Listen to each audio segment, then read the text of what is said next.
Assalamualaikum warahmatullahi wabarakatuh. Alhamdulillah, alhamdulillah wassalatu wassalamu ala rasulillah Sayyidina Muhammad ibn Abdillah wa ala alihi wa sahbihi wa mawalah, amma ba'du. Inna Allah wa malaikatahu yusalluna ala nabi ya ayyuhalladzina amanu sallu alaihi wa sallimu taslima. Allahumma salli wa sallim wa barik alaihi. Ya Rabbi bil Mustafa balligh maqasidana waghfir lana ma madha ya wasi'al karami.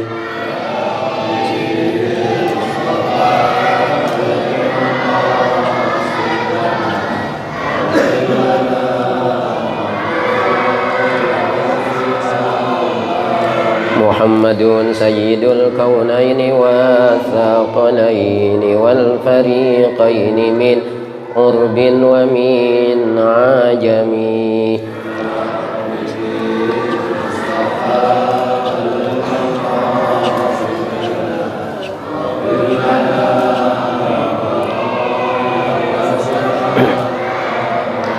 Huwal habibul ladzi turja syafa'atuhu likulli haulin minal ahwali muqtahami.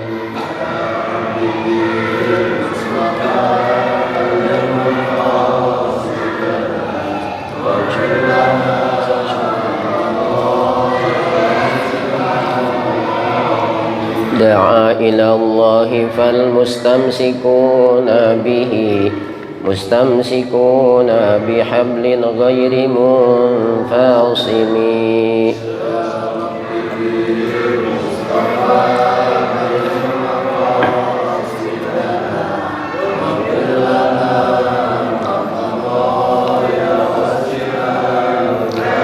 Maulaya salli wa sallim daiman abada ala habibika khairil khalqi kullihimi.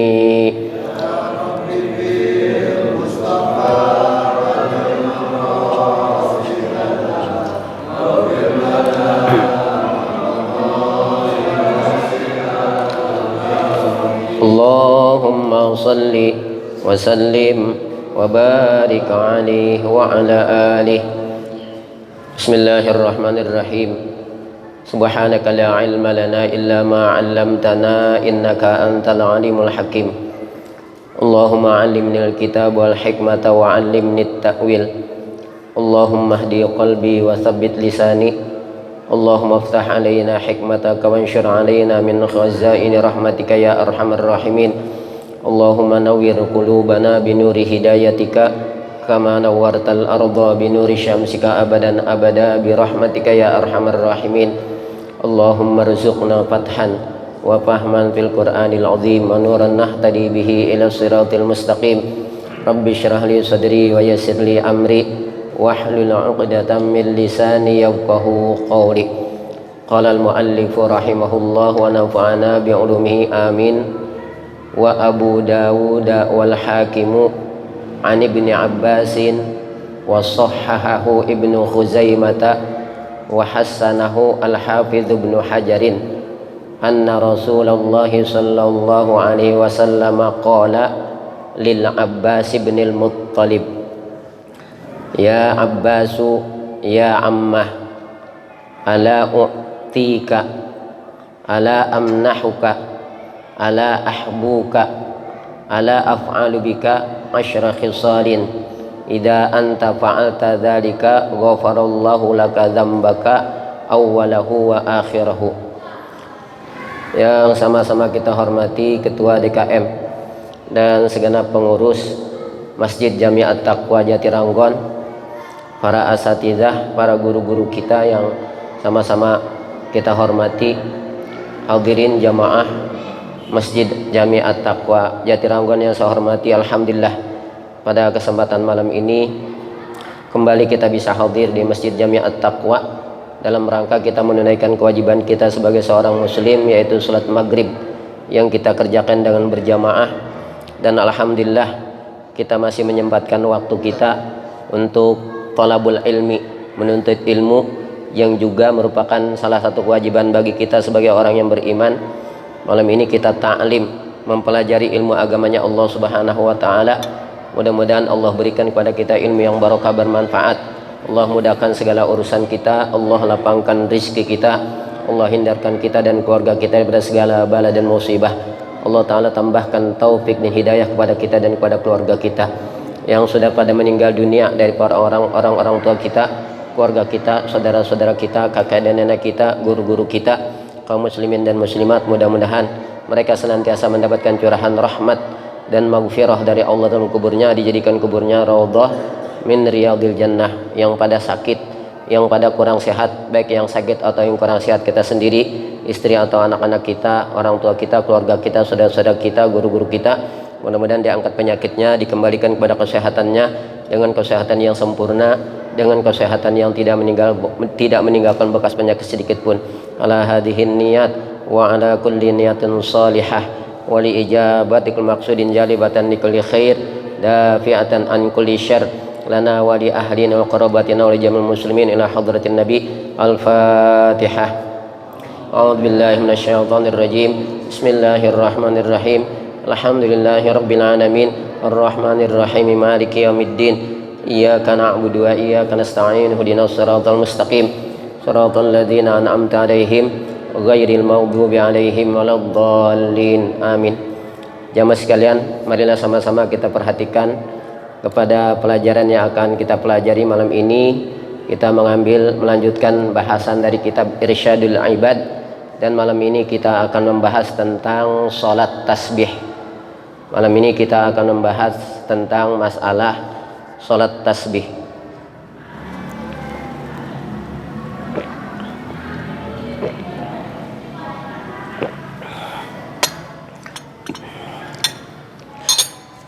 Bismillahirrahmanirrahim. Qala al-muallifu rahimahullah wa nafa'ana bi ulumihi amin. Wa Abu Dawud wal Hakim, dan Imam Abu Dawud serta Imam Al-Hakim telah meriwayatkan akan hadis an Ibnu Abbasin, dari sahabat Ibnu Abbas radhiyallahu anhuma. Wa sahhahahu, dan telah mensahihkan akan hadis Ibnu Khuzaimah oleh Imam Ibnu Khuzaimah. Wa hassanahu, dan telah menghasankan akan hadis Al-Hafidz Ibnu Hajarin oleh Al-Imam Al-Hafidz Ibnu Hajar. Anna Rasulullah sallallahu alaihi wasallam qala, bahwasanya Rasulullah sallallahu alaihi wasallam qala, itu telah bersabda, lil Abbas ibn Abdul Muttalib, kepada sahabat Abbas bin Abdul Muttalib. Abbas ini salah seorang dari pamannya Nabi kita Nabi Muhammad sallallahu alaihi wasallam. Di dalam kitab tafsir surat Yasin diterangkan bahwasanya paman Rasulullah itu jumlahnya 12. Tapi yang wafat sebelum Nabi Muhammad diangkat menjadi Nabi dan Rasul itu 8 orang wafat sebelum Nabi Muhammad diangkat menjadi Nabi dan Rasul. Nah, yang empat masih hidup ketika Nabi Muhammad SAW telah diangkat menjadi Nabi dan Rasul. Keempat pamannya ini masih hidup. Dari 4 pamannya yang masih hidup ini, yang 2 mukmin beriman. Siapa itu? Yaitu Sayyidina Hamzah bin Abdul Muttalib dengan Sayyidina Al-Abbas nih bin Abdul Muttalib radhiyallahu anhuma. Yang dua nih beriman nih. Yang pertama Sayyidina Hamzah bin Abdul Muttalib yang dilaqabi dengan Sayyidus Syuhada, pimpinannya orang-orang yang mati syahid. Itulah Sayyidina Hamzah. Yang kedua Al-Abbas bin Abdul Muttalib, yaitu Sayyidina Abbas bin Abdul Muttalib. Beliau punya putra yang dikenal dengan Ibnu Abbas. Berarti ama Nabi Muhammad apaan tuh? Ada Ibnu Abbas dengan Nabi Muhammad, sama-sama cucu Abdul Muttalib. Ya, karena Rasulullah putra Abdullah, putra Abdul Muttalib. Ibnu Abbas, putra Abdul Muttalib. Apa ya? Sepupu ya? Sepupuan dengan sahabat Ibnu Abbas. Ini Imam Abu Dawud dan Imam Al-Hakim meriwayatkan hadis tentang sholat tasbih ini dari sahabat Rasulullah yang bernama sahabat Ibnu Abbas radhiyallahu anhumah. Nah, kita akan membahas tentang masalah sholat tasbih. Kenapa dikatakan sholat ini dengan sholat tasbih? Karena di dalam sholat ini itu yang paling banyak adalah bacaan tasbihnya. Dalam 4 rakaat tersebut jumlah bacaan tasbihnya semuanya jumlahnya 300 tasbih. 300 bacaan tasbih. Dalam setiap rakaatnya 75 kali tasbih. Dikali 4 rakaat berarti 300 kali tasbih. Tuh, makanya dikatakan sholat tasbih. Karena di dalam sholat ini yang paling banyak adalah bacaan kalimatut tasbih. Dan memang kita diperintahkan oleh Allah Subhanahu wa taala untuk banyak bertasbih kepada Allah Subhanahu wa taala sebagaimana yang diperintahkan oleh Allah kepada nabi kita Nabi Muhammad sallallahu alaihi wasallam di dalam surat Ghafir ayat 55. Allah taala berfirman, "Fasbir inna wa'dallahi haqqun wastaghfir li dzambika wasabbih bihamdi." Dihancurkan dengan ditenggelamkan. Allah berikan pertolongan kepada Nabi Hud, kepada Nabi Saleh, kepada Nabi Musa dengan dihancurkannya Fir'aun dengan pengikut-pengikutnya dilepin ke laut dan seterusnya lah. Fasbir inna wa'dallahi haqqun, maka bersabarlah engkau wahai Muhammad, inna wa'dallahi haqqun, sesungguhnya janji Allah itu hak, pasti. Kenapa pasti? Karena Allah Ta'ala innallaha la yukhliful mi'ad, Allah enggak akan bakal mengingkari janjinya. Selanjutnya wastaghfir li dzambika, dan mohon ampunlah engkau li dzambika, bagi dosamu. Wasabbih bihamdi rabbika bil asyi wal ibkar, dan bertasbihlah bihamdi rabbika disertai dengan memuji Tuhanmu, bil asyi baik di waktu petang, wal ibkari maupun di waktu pagi. Artinya diperintahkan agar senantiasa bertasbih dan bertahmid kepada Allah Subhanahu wa taala. Tasbih dalam rangka takhalli, mensucikan Allah daripada segala sifat-sifat yang tidak layak bagi Allah, dari segala sifat-sifat yang menunjukkan kekurangan bagi Allah, sifat-sifat yang mustahil bagi Allah. Itu tasbih. Sedangkan tahmid dalam rangka memuji Allah dengan segala sifat kesempurnaan Allah Subhanahu wa taala.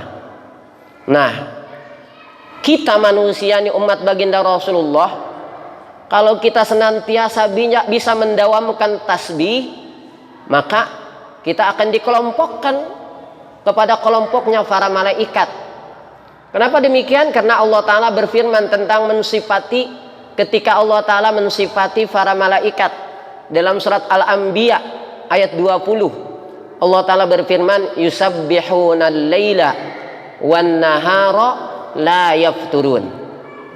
Yusabbihuna al-laila wan nahar, mereka para malaikat itu bertasbih kepada Allah siang dan malam, la yafturun, gak pernah merasa jenuh, gak pernah merasa jemu, gak pernah merasa bosan.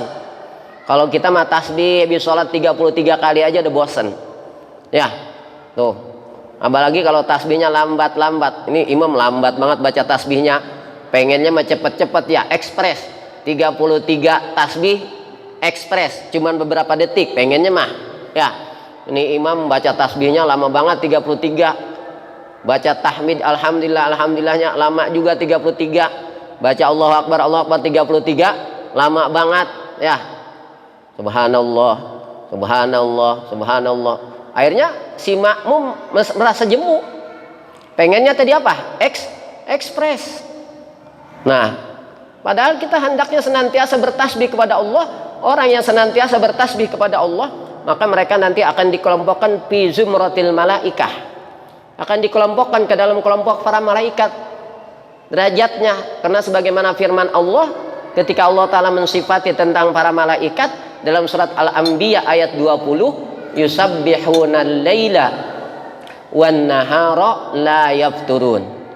Mereka bertasbih kepada Allah siang, malam dan siang, la yafturun, enggak pernah merasa jemu, enggak pernah merasa bosan, enggak pernah merasa capek. Nah, itulah kenapa dinamakan sholat ini dengan sholat tasbih. Karena di dalam sholat ini yang paling banyak adalah bacaan kalimatut tasbih. Nah, dalam 4 rakaat sholat tasbih ini jumlah tasbihnya ada 300 tasbih. Di setiap rakaatnya 75 kali tasbih. Kali 4 rakaat berapa? 300 kali tasbih, kan begitu ya. Tuh. Nah, kemudian Al-Habib Zain bin Semit beliau mengatakan tentang salat tasbih ini, wahia mujarrabatun liqada'il hajat. Salat tasbih ini mujarrabatun, sangat mujarab. Sangat mujarab liqada'il hajat, untuk terpenuhinya segala hajat-hajat kita. Kalau kita punya hajat, punya banyak keperluan, punya banyak permohonan kepada Allah, mintalah diantaranya dengan sholat tasbih. Tuh, kata Al-Habib Zain bin Semit, begitu beliau mengatakan sholat tasbih ini wahia mujarrabatun liqada'il hajat. Sholat tasbih ini sangat mujarab liqada'il hajati, untuk apa? Terpenuhinya segala hajat-hajat. Wa mahwis sayyi'at, dan dalam menghapuskan segala kesalahan-kesalahan. Hajat-hajat kita dikabulkan, kesalahan-kesalahan atau dosa-dosa kita dihapuskan oleh Allah Subhanahu wa ta'ala. Tuh, seperti itu kata Al-Imam Al-Habib Zain bin Semit. Nah, lihat di sini di dalam kitab Irsyadul Ibad ini. Hadis ini diriwayatkan oleh Imam Abu Daud dan Imam Al-Hakim dari sahabat Ibnu Abbas. Hadis ini disahihkan oleh Imam Ibnu Khuzaimah dan dihasankan oleh Imam Al-Hafidz Ibnu Hajar. Anna Rasulullah sallallahu alaihi wasallam qala lil Abbas bin Abdul Muttalib, bahwasanya Rasulullah sallallahu alaihi wasallam telah bersabda kepada paman beliau, yaitu Al-Abbas bin Abdul Muttalib. Beliau ini yang bertanya kepada Rasulullah tentang saudaranya, yaitu Abu Talib. Di dalam hadis riwayat Imam Muslim, sahabat Abbas bertanya kepada Rasulullah tentang jasa Abu Talib. Ya, apa kata sahabat Abbas? Ya Rasulullah, inna Abu Talibin kana yahutuka wa yansuruka, fahal nafa'ahu dzalika. Wahai Rasulullah, inna Abu Talibin kana yahutuka wa yansuruka. Sesungguhnya Abu Talib itu dia membela engkau, menolong engkau, melindungi engkau. Jasa-jasa Abu Talib begitu sangat besar kepada engkau. Bahkan dia yang mengurus engkau dari sejak usia 8 tahun. Setelah ditinggal wafat oleh kakeknya, yaitu Abdul Muttalib, diurus oleh Abu Talib sampai beliau dewasa, sampai beliau menjadi seorang Nabi dan Rasul. Abu Talib senantiasa membela, menjaga dan menolong Nabi Muhammad SAW. Nah, yang ditanyakan oleh Abu Talib tuh, yang ditanyakan oleh sahabat Abbas dalam kitab Sahih Muslim, fahal nafa'ahu dzalika, apakah jasa-jasa Abu Talib itu bermanfaat untuk dia? Nah, jasanya sangat besar. Rasul menjawab, qala na'am wajadtuhu fi ghamaratin minan nar fa akhrajtuhu ila dhahdahin. Kata Rasulullah, iya, jasa-jasa Abu Thalib kepada saya itu bermanfaat. Wajadtuhu fi ghamaratin minan nar, aku mendapati Abu Thalib itu ada di neraka yang sangat dalam. Fa akhrajtuhu ila dhahdahin, lalu aku keluarkan Abu Thalib ke neraka yang paling cetek. Ke neraka yang paling cetek. Masih dalam riwayat Imam Muslim, bahkan dalam riwayat Imam Muslim itu api neraka itu cuma sampai kedua mata kakinya, tapi tidak bisa dikeluarkan dari neraka karena beliau sampai wafatnya tidak menyatakan keislamannya. Sedangkan pamannya yang satu lagi, Abu Lahab. Abu Lahab, siapa namanya Abu Lahab? Kenal nggak Abu Lahab? Abu Lahab pamannya Rasulullah, nama aslinya Abdul Uzza bin Abdul Muttalib. Itu nama Abu Lahab. Abdul Uzza bin Abdul Muttalib. Ini Abu Lahab ini termasuk kana asyadda adawatan lin Nabi sallallahu alaihi wasallam. Abu Lahab ini asyadda adawatan lin Nabi sallallahu alaihi wasallam. Orang yang paling besar permusuhannya dengan Nabi. Sampai dia mengatakan, diceritakan di dalam surat Al-Lahab, tabbat yada abi lahabiu wa tab. Tuh.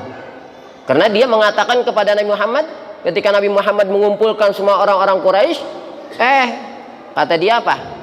Tabban laka ya Muhammadu alihada jama'tana.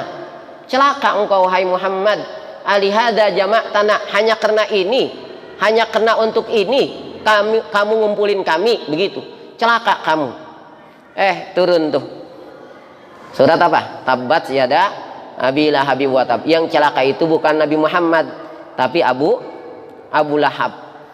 Tapi sebegitu pun di dalam hadis riwayat Imam Al-Bukhari tentang kisah Abu Lahab, masih dia mendapatkan apa? Manfaat dari kegembiraan dia, dikarenakan pada saat dikabarkan oleh Suwaibatul Aslamiyah dengan kelahiran baginda Rasulullah Shallallahu Alaihi Wasallam. Dibebasin tuh Suwaibatul Aslamiyah. Yang ngasih Suwaibatul Aslamiyah kan ini budak perempuannya Abu Lahab. Tuan, anak ponakan tuan, bahasa kita, anak dari saudara tuan, yaitu anak daripada Abdullah, telah lahir seorang anak laki-laki dari saudara tuan, yaitu Abdullah. Saking gembiranya dengan kelahiran ponakannya itu Nabi Muhammad, dibebasin Suwaibatul Aslamiyah. Bahkan sempat menyusui Rasulullah beberapa saat itu. Nah, itu diceritakan tuh di dalam hadis Bukhari. Kalau mau dicari tentang kisah itu, ada hadis di hadis Bukhari, adanya di nomor 5101. Ya. Bahkan kemudian dijabarkan lagi, diceritakan lagi oleh pensyarah kitab Sahih Bukhari, Ibnu Hajar Al-Asqalani dalam kitab Fathul Bari-nya. Kalau di kitab saya adanya di juz 10. Bisa dicari di situ. Adanya di Kitabun Nikah, kitab tentang nikah kalau mau dicari. Saya cari-cari tuh di mana ini tentang kisah Abu Lahab ini, ya. Dia saking gembiranya dengan kelahiran Nabi Muhammad SAW, setiap hari kelahiran Rasulullah SAW, Abu Lahab masih bisa meminum sedikit dari apa?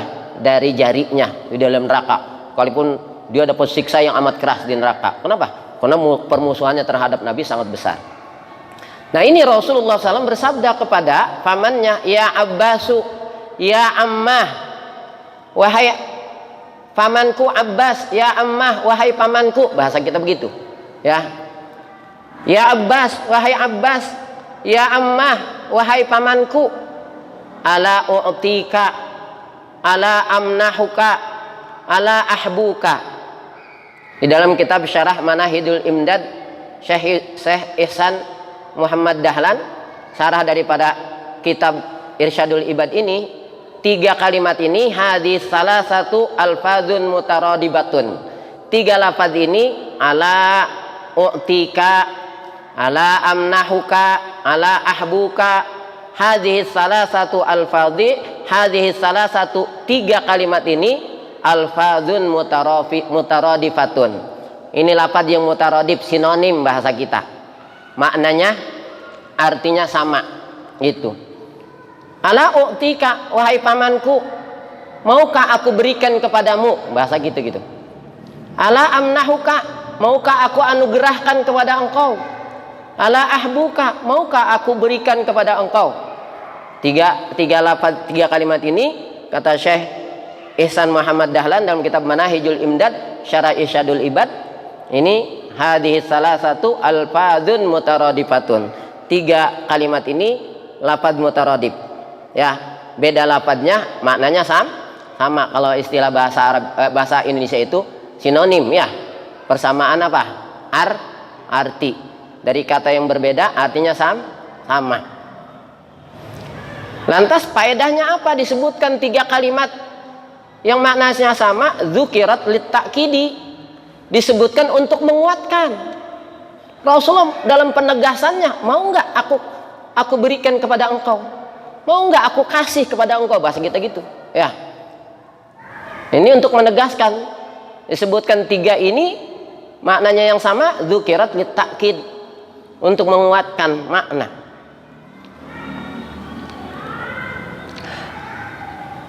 Ala af'alu bika, maukah aku melakukan terhadap engkau asyra khisalin idza anta fa'alta dzalika, akan 10 perkara idza anta fa'alta dzalika, apabila engkau melakukan yang demikian itu, apabila engkau melakukan itu, ghafarallahu laka dzambaka, maka Allah taala akan mengampuni dosamu, awwalahu wa akhirahu, baik dosa yang awal-awal dulu, wa akhirahu, maupun dosa-dosa yang akhir, yang belakangan, wa qadimahu, maupun dosa yang udah lama, wa hadithahu, maupun dosa yang baru, Allah akan ampun itu.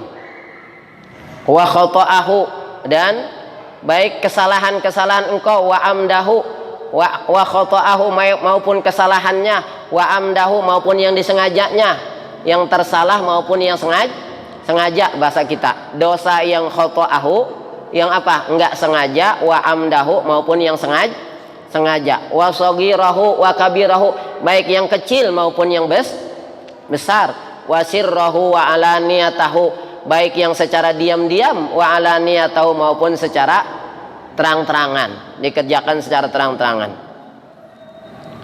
Apa itu? Kata Rasulullah, antusalliya arba'a raka'atin, yaitu bahwa engkau mengerjakan sholat 4 rakaat. Nih, bisa dipraktekin sama kita nih. Yaitu bahwa engkau mengerjakan sholat 4 rakaat. Taqra'u fi kulli raka'atin Fatihatal kitabi wa suratan. Engkau baca pada setiap rakaatnya surat Al-Fatihah dan 1 surat. Nih, engkau baca pada setiap rakaatnya surat Al-Fatihah dan 1 surat. Suratnya nih nanti rakaat yang pertama At-Takasur, rakaat yang kedua Al-Asr, rakaat yang ketiga Al-Kafirun, rakaat yang keempat Al-Ikhlas. Ya, setelah Fatihah semuanya tuh. Ya. Rakaat pertama setelah Fatihah At-Takasur. Rakaat yang kedua setelah Fatihah Al-Asr. Rakaat yang ketiga setelah Fatihah Al-Kafirun. Rakaat yang keempat setelah Fatihah Al-Ikhlas.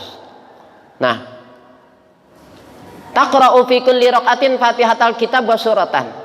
Engkau baca pada setiap rakaat Fatihatul Kitab, surat Al-Fatihah. Wa suratan, dan 1 surat. Apa kayak bebas lah kalau nggak hafal mah. Ya. Tapi para ulama menganjurkan rakaat yang pertama tadi apa? Setelah Fatihah At-Takasur. Rakaat yang kedua setelah Fatihah Al-Asr. Rakaat yang ketiga setelah Al-Fatihah Al-Kafirun. Rakaat yang keempat setelah Al-Fatihah yaitu Al-Ikhlas, qul huwallahu ahad. Nah, fa idza faragta minal qiraati fi awwali raqatin wa anta qaimun, maka apabila engkau telah selesai daripada membaca surat fi awwali raqatin, pada awal rakaat, wa anta qaimun, sedangkan engkau dalam keadaan berdiri, kulta, engkau ucapkan subhanallah walhamdulillah wa la ilaha illallah wallahu akbar khamsa asyrata marratan, 15 kali. Setelah Fatihah surat terus baca tasbih itu subhanallah walhamdulillah, wala ilaha illallah, wallahu akbar. Berapa kali? 15 kali. Nah, kata Al-Habib Zain bin Semit, wa in zidta wala haula wala quwata illa billah fa hasanun. Kalau kamu tambah dengan kalimat wala haula wala quwata illa billah fa hasanun, itu bagus. Kata Al-Habib Zain bin Semit. Jadi subhanallah, walhamdulillah, wala ilaha illallah, wallahu akbar, wala haula wala quwata illa billah. Jadi wa in zidta wala haula wala quwata illa billah fa hasanun, kata Al-Habib Zain bin Semit. Nah, kalau kamu tambah dengan wala haula wala quwata illa billah fa hasanun, itu bagus. Dah, itu 15 tuh. Ingat nih, coba dicamkan. Setiap rakaatnya 75 kali tasbih. Kali 4 rakaat jadi 300 kali tasbih. Nah, bagaimana tuh rincian untuk setiap rakaatnya 75 kali tasbih? Tadi setelah Fatihah dan surat membaca ini, subhanallah walhamdulillah wala ilaha illallah wallahu akbar. Berapa kali? 15 kali. Summa tarka'u, kemudian setelah itu kamu ruku. Fatakuluha, lalu engkau mengucapkan pada rukumu, wa anta raqiun, sedangkan engkau dalam keadaan ruku, asyran, 10 kali. Berapa kali udah tuh? 15 tambah 10 berapa? 25. Ya. Setelah Fatihah dan surat 15. Terus ruku. Pada ketika ruku baca berapa tadi? 10. Udah 25 tuh. Tsumma tarfa'u ra'saka minar ruku fataquluha asyran. Kemudian kamu bangun dari ruku, i'tidal, ya. Lalu engkau ucapkan 10. Fataquluha asyran. Engkau ucapin 10. Berapa jinnya tuh? 35 ya? Ya, 35. Tsumma tasjudu fataquluha wa anta tasjudu fataquluha wa anta sajidun asyran. Kemudian sujud. Kemudian engkau ucapkan pada saat engkau sujud itu 10 kali. Berapa tuh? Udah 45. Tsumma tarfa'u ra'saka minas sujudi fataquluha asyran. Kemudian engkau angkat kepalamu dari sujud. Duduk antara dua sujud berarti fataquluha asyran. Lalu engkau ucapkan 10. Berapa tuh dah? 55. 55. Ya. Dah 55 kan ya? Kemudian sujud berapa kali? 2 sujud lagi. 10 lagi berapa? Berapa? 65. Kemudian bangun lagi dari sujud. Duduk istirahat. 10 berapa jadinya? 75. Bangun ke rakaat yang kedua. Seperti itu tuh. Terus seperti itu. Ya. Seperti itu modelnya. Rakaat yang kedua, Fatihah, surat, baca tasbih tadi berapa? 15. Ruku 10. I'tidal 10. Sujud 10. Duduk antara sujud 10. Sujud lagi 10 lagi. Duduk bangun dari sujud, duduk istirahat apa? 10. Jadi 75 gitu. Nah, nanti di terakhir sebelum tasyahud itu bangun dari sujud terakhir, baca itu 10, terus baca tasyahud salam. Sunnahnya sih baca doa bisa di setelah tasyahud atau sesudah selesai sholatnya. Nanti ada bacaannya itu, ya, yang diajarkan oleh para ulama. Tuh berapa tuh? Nah, itu cara yang satu. Ini boleh juga ngambil cara yang lain, ya. Itu ada 2 cara jadinya. Ada 2 cara. Ini sebagaimana dikatakan oleh Al-Imam Al-Ghazali, ya. Ini kata Imam Ghazali, sholat tasbih itu waktu sannu sholatut tasbih wa ya arba'u raka'atin bitaslimatin au bitaslimataini. Boleh sholat tasbih itu dikerjakan tasbih 4 rakaat dikerjakan dengan 1 kali salam atau 2 kali salam. Kata Imam Al-Ghazali, qala Al-Ghazali fa in shallaha naharon fa bitaslimatin wahidatin. Kalau sholat tasbihnya siang itu dengan 1 salam. Kata Imam Ghazali, sunnahnya dengan 1 salam. Kalau sholatnya apa? Sholat tasbihnya siang. Wa in shallaha lailatan pabi taslimataini. Kalau sholatnya malam hari, maka itu pabi taslimataini, maka sunnahnya dengan 2 kali salam. Jadi 2 rakaat salam, 2 rakaat salam. Itu. Nah, sekarang kalau ngerjain tadi sekali salam, 4 rakaat sekali salam. Wa ala annaha bitaslimatin wahidatin, dan untuk salat tasbih yang dikerjakan dengan 1 salam, lahu ayyaf alaha bitasyahudin wahidin walahu ayyaf alaha bitasyahudaini. Kalau dikerjakan dengan 1 salam, dia boleh dengan 1 tasyahud. Itu tasyahudnya terakhir doangan. Boleh juga dengan 2 tasyahud, kayak salat zuhur modelnya begitu. Ya, boleh. Muskali tasyahud boleh. Yang kalau 4 rakaat nih sekaligus salam. Kata di sini wa ala annaha bitaslimatin wahidatin lahu ayyaf alaha bitasyahudin wahidin wa lahu ayyaf alaha bitasyahudaini. Dan untuk yang 1 kali salam, 4 rakaat 1 salam, lahu ayyaf alaha bitasyahudin. Dia boleh mengerjakannya dengan 1 kali tasyahud. Tuh langsung nanti tasyahud akhir dengan. Boleh juga walahu ayyaf alaha bitasyahudaini.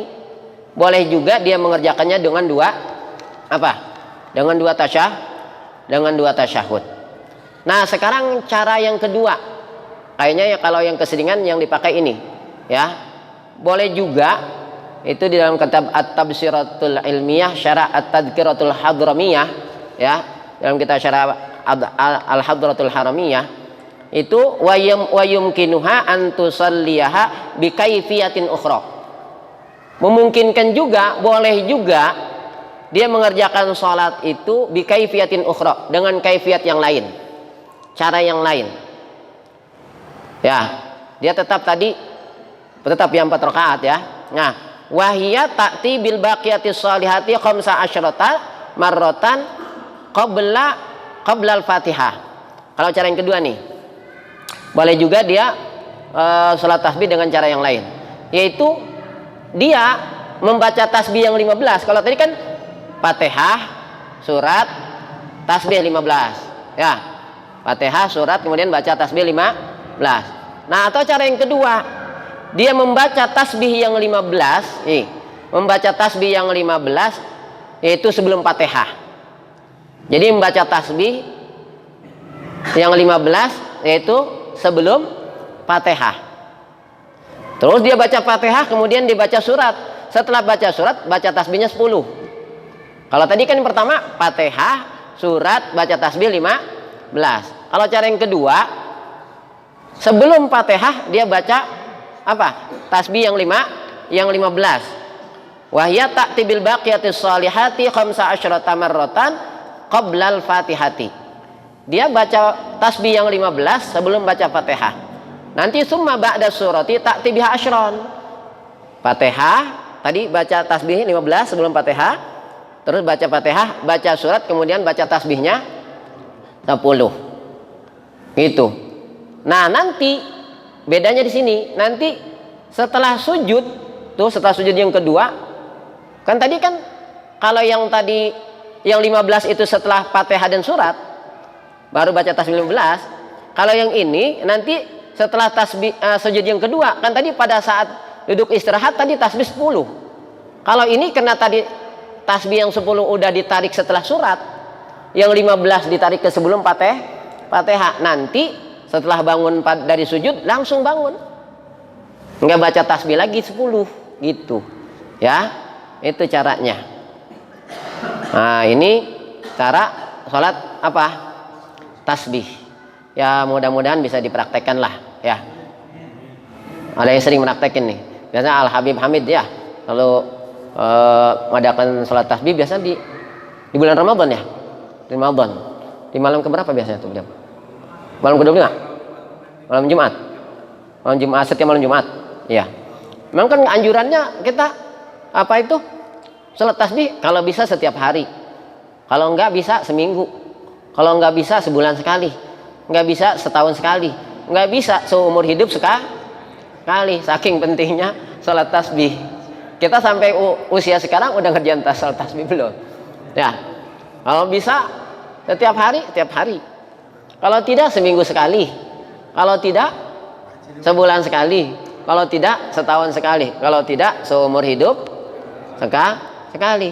Jangan sampai lupa karena keutamanya begitu sangat besar tentang sholat tasbih.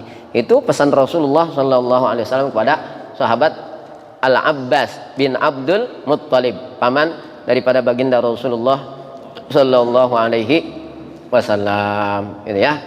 Nanti apa yang dibaca baik wa yaqulu qabla salam au ba'dahu, dia mengucap sebelum salam atau setelah salam, Allahumma inni as'aluka taufiqa ahlil huda wa mala ahlil yaqin wa munasahata ahlit taubati wa azma ahlis sabri. Lumayan panjang cuman bacanya ya. Paling enggak itunya dah, yang itu aja praktekin. Mudah-mudahan apa yang kita pelajari bermanfaat ya. Bisa jam berapa? Udah. Bismillahirrahmanirrahim. Alhamdulillahirabbil alamin. Hamdan yufi ni'amahu kafi umazidah. Ya Rabbana